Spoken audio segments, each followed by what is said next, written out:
Hello everyone and welcome once again to my channel where we have yet another video concerning The Rings of Power, the show that Amazon Studios is preparing for this coming September, and that we all know is dishonoring Tolkien. For everyone and their moms, the news of the day is that IGN released some first look at the orcs. For those of you who are not very familiar with Tolkien, the orcs are the race of, let's say, enemies, bad people, bad individuals that are used by the forces of evil during the first and part of the Second Ages. It is Morgoth, and in another part of it, and during the Third Age, is also Sauron. And these creatures are very well described by Tolkien, and we are not going to delve deep into that. I'll leave anyone to see for themselves and judge, but I have to say that, personally speaking, I found them okay at first, but the more I look at them, let me tell you that I don't really like them so much. They are all albinos, or they are like Azog clones, and it makes me feel like perhaps this is going to be yet another digitalization. We know that the orcs for the Hobbit films were CGI'd, and we know the result of that. They were not as nice, or they were not as well received as the original orcs from the 2001 to 2003 Lord of the Rings trilogy. They were wonderful pieces of work, of artistry, and nothing compares to that. Well, you can expect by the looks of it that these orcs are going to be something like that. But that is not what I want to talk to you about. Oh no, sir, of course not. I want to talk to you about something that has drawn my attention and that I have not seen anyone, or at least not the usual channels that I follow, talk about it. So let's dive into it. The article is a story that comes from Inverse, and it is talking about the languages that we are going to hear in The Rings of Power. And it says, how Rings of Power expands Tolkien's world by honoring his work. And it's talking about the dialect coach, Leith McPherson, who is working with the Rings of Power, and according to the article, has been there and back again. Now she's crafting a new era in Lord of the Rings history, and that is what doesn't sit that well with me, because we know what they mean when they say a new something, a new era, a new path. They said that they are trying to write the novel that Tolkien ever wrote, so we know how they play this thing out. To me, this is telling us that once again we are having made up stuff. Just like what happened with what we had with these made up characters, made up plot lines, made up story to compensate for the lack of material for the Second Age. And if you are going to shift something, or you are going to add stuff or something like that to something as beloved as Tolkien, I would like to just point out that one of the parts in which you need the least amount of effort in trying to include other things is precisely in the languages, because they are there.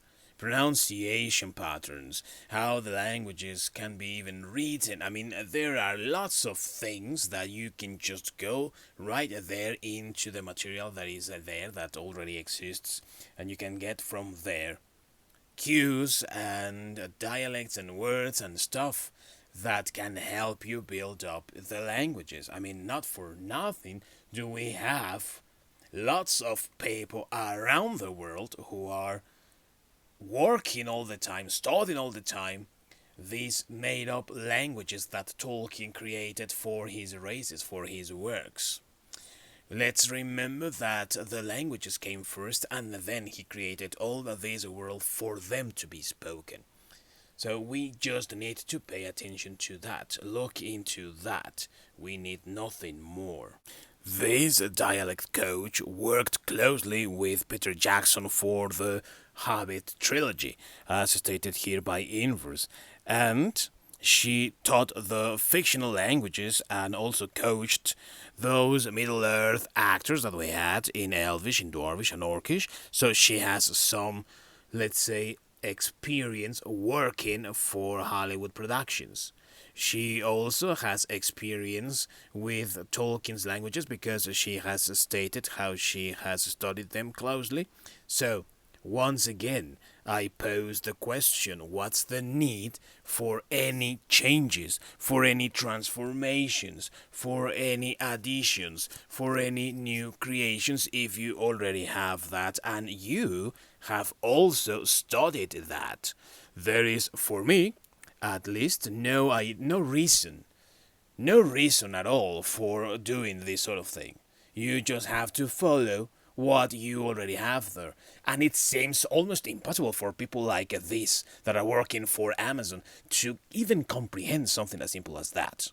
She even has that characteristic of certain philologists and people that study languages, that she even gives a certain color or a certain vibration to the languages when she is describing, for instance, Quenya. And she says how Quenya sounds classy, it sounds with care, it's spoken softly, and how, for instance, Orcish is a little bit rougher around the edges, it sounds foul, it sounds terrible, when you pronounce it, you should feel like a terrible individual. How Dwarvish is like a middle ground between the two languages, and while it is rough, of course, it is beautiful as well in its own way, of course. We all know this sort of thing. If we have read the appendices, we know that sort of thing. If we have read J.R.R. Tolkien's letters, we can also get a glimpse of that. If we have read some additional material like the history of Middle Earth and all that, well, you can also get from there different hints and different explanations as to how Tolkien viewed his languages. And let's just remember that he had Quenya and Sindarin for the elves, he had the Dwarvish tongue, he had the Orcish tongue, and also, well, the Rohirrim used to speak a certain language.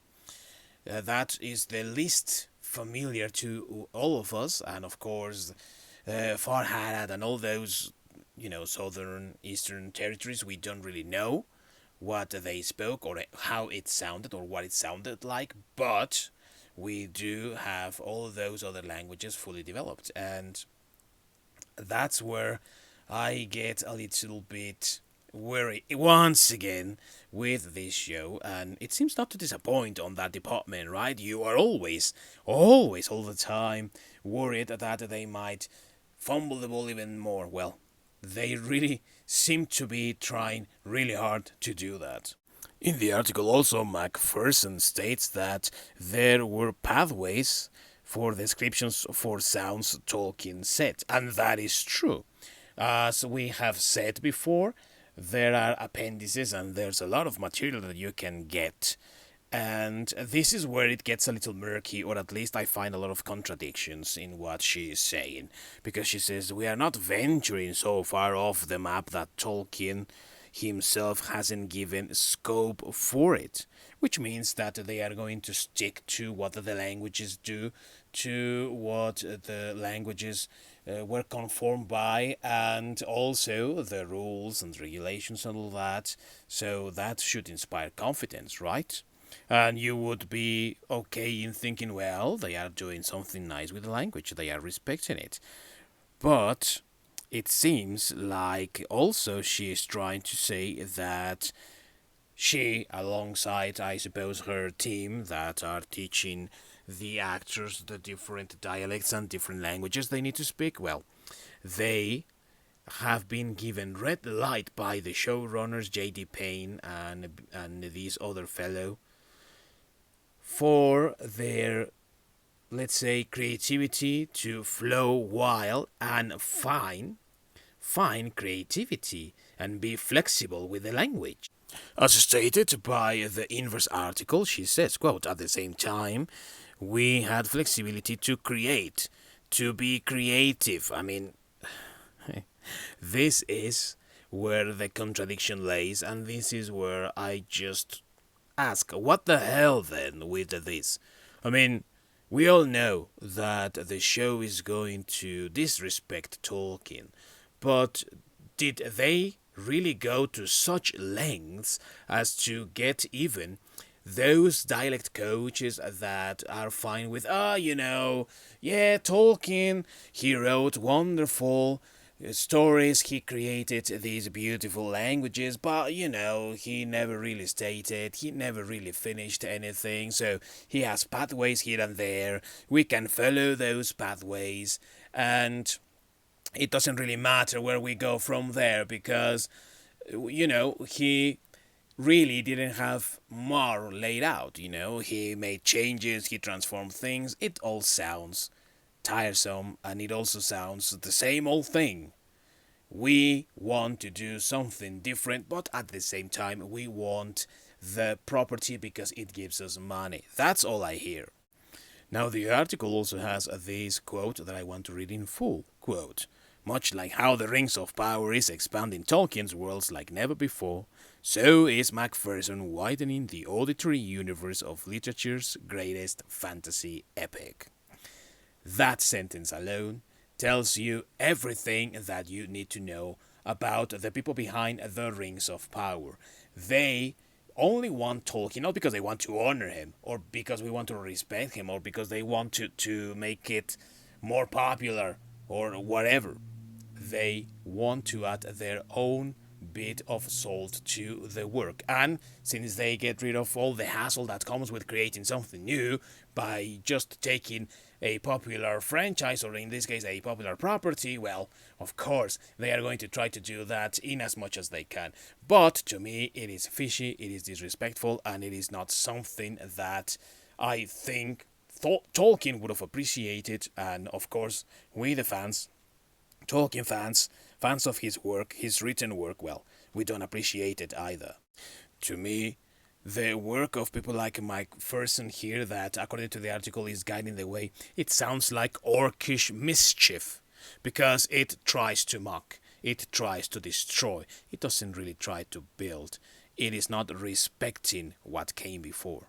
Of course, this is only my opinion, so let me know yours down below in the comments. What do you think about what they are doing with Tolkien's work altogether? Whether it is the visuals, the looks of the characters, the stories, and now what we have here with the dialects.